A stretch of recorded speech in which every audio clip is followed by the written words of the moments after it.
next guest is a comedian, podcaster, and now book writer. The Todd Glass Situation is his story of being Jewish, dyslexic, closeted, and very funny. It is a tale for all Todds everywhere. Please say hello to comedy's national treasure, Todd Glass.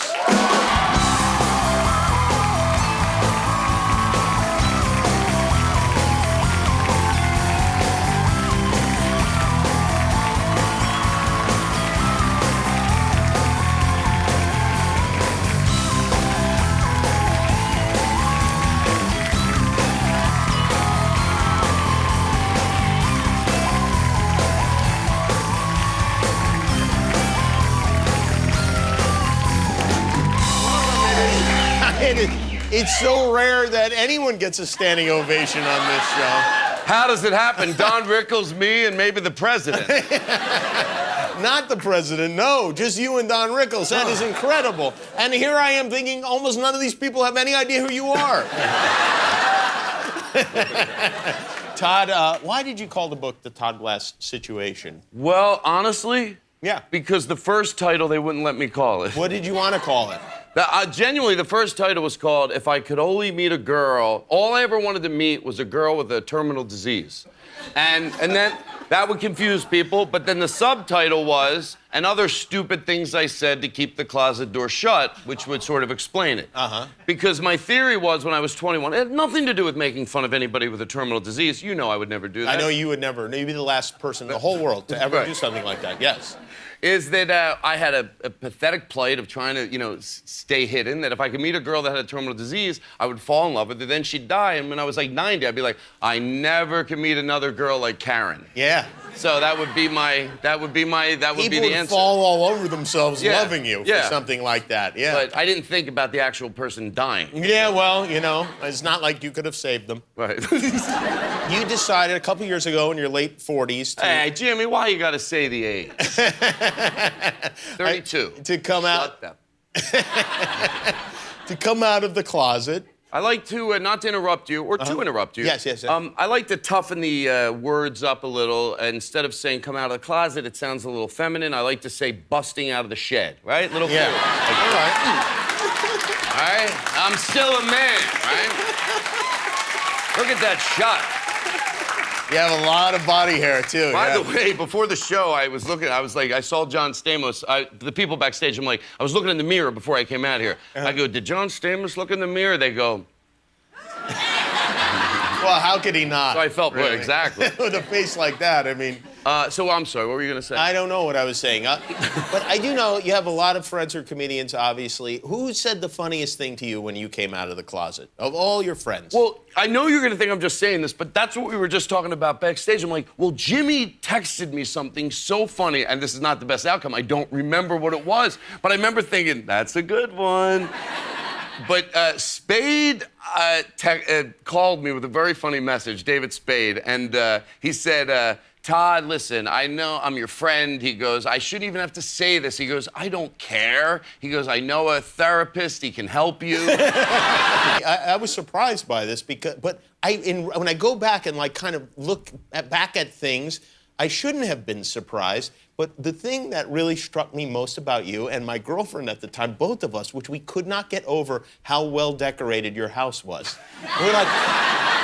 We went to your house for dinner like his house is beautiful. The furniture is nice. Everything is so great. He's living there with another guy, his roommate. You think these two slobs would have a real mess on their hands.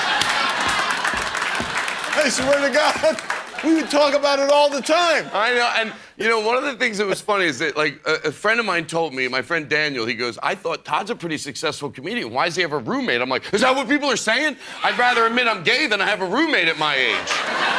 I thought that too. I know. Todd's not doing so good. Why does he have a roommate? But you'd bought the house. I figured, well, some kind of financing thing or something was going on. Little did I know, gay. But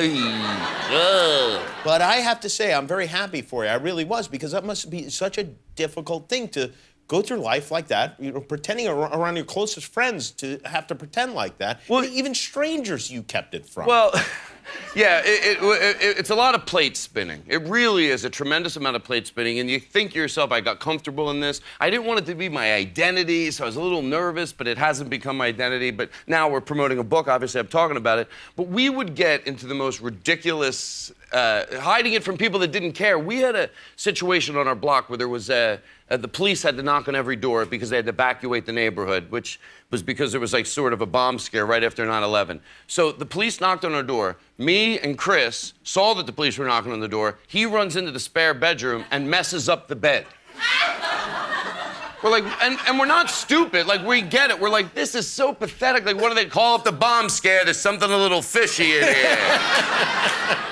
And by the way, the funny thing about the extra bedroom was there was always luggage and stuff all over it. And my friend Lynn would come over every time, who knew about me, knew about my situation, which is what I called it. He knew about my situation. He would always, but every time, and the joke got funnier and funnier, he would go, God, you have to take all that stuff off that extra bed every night, don't you?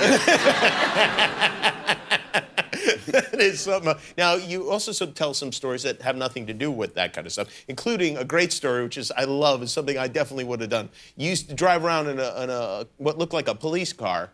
Oh, well, a friend of mine, well, I did it before we even had a police car, but a friend of mine, when we were like 20, bought an old cop car, but it looked real. It wasn't like Crown one of the, Vic or something? A Crown Vic, but it wasn't the one where they spray painted the LAPD on the side. You know, oh, that's obviously an out-of-service LAPD car.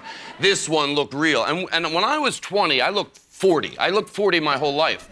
So we would literally pull people over. And by the way, I get it now as a full-grown adult how dangerous that is, but I didn't when I was younger. So one day, I talk about this in the book. We pulled somebody over. I go up to the car, and I swear to you, this is a true story. It's my principal.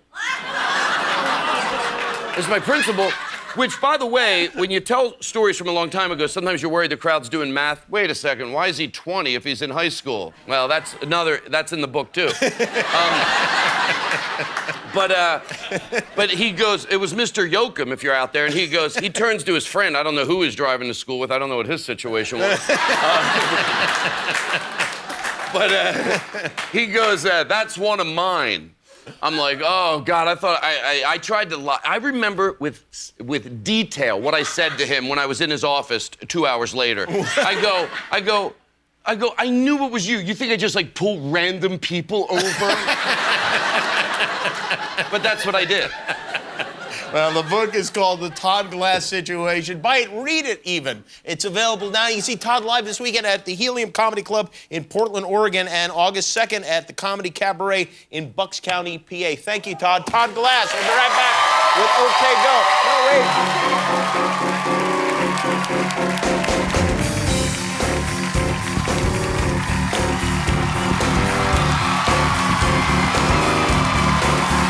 The Jimmy Kimmel Live Concert Series is presented by AT&T, mobilizing your world.